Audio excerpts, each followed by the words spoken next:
Lost time is never found again. Benjamin Franklin. Seconds, the price of living. Time, it's the one thing we all possess, yet none of us can truly keep. From the moment we take our first breath, the clock begins its steady count forward. But in a world that moves faster than ever before, have we forgotten what our time is really worth? Every day, humanity spends more than 1 billion hours staring at digital screens. We work, we consume, we scroll, we refresh. But how often do we pause to ask ourselves, what are we trading away for this constant motion? Time is the great equalizer. Every human being, rich or poor, young or old, receives the same 24 hours each day. But how we use those hours defines who we become. Our time tells our story. It shapes our memories, our relationships, and the legacy we leave behind. Yet, despite its value, time is the currency we spend most carelessly.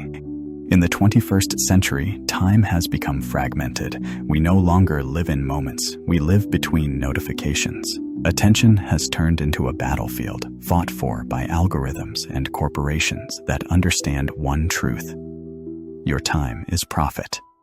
According to researchers, the average person checks their phone over 150 times a day. We are constantly connected, yet increasingly disconnected from ourselves. The seconds slip by unnoticed, as days blend into weeks and weeks blur into years. But nature doesn't rush. A tree doesn't hurry to grow.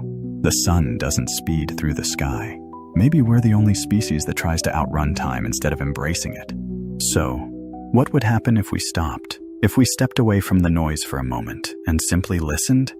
When we slow down, time stretches, moments deepen. The laughter of a friend, the rhythm of rain, the touch of sunlight on your face. Suddenly, they matter again. The seconds we used to overlook become sacred. Throughout history, humanity has wrestled with the question of time. Seneca once wrote, "It is not that we have a short time to live, but that we waste much of it."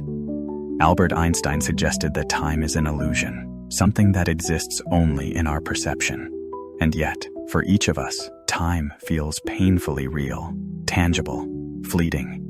Every moment we spend, every decision we make, is a choice between existence and meaning, between what we do and who we are becoming. But perhaps the solution isn't in managing time, it's in valuing it, living with intention, choosing presence over distraction, connection over consumption. Imagine if we measured our days not by productivity, but by peace, not by how much we achieve, but by how much we experience. Imagine if we treated every hour as a gift, not a transaction. When we give our time to others, we give something we can never take back. That's what makes it precious. A minute spent listening, an hour spent helping, a day spent creating. These are the moments that echo long after they pass. In the end, the question isn't how much time we have, but how deeply we live within it. Time will keep moving forward, it always does. But perhaps the greatest act of resistance is to slow down and truly live inside the moment we're given.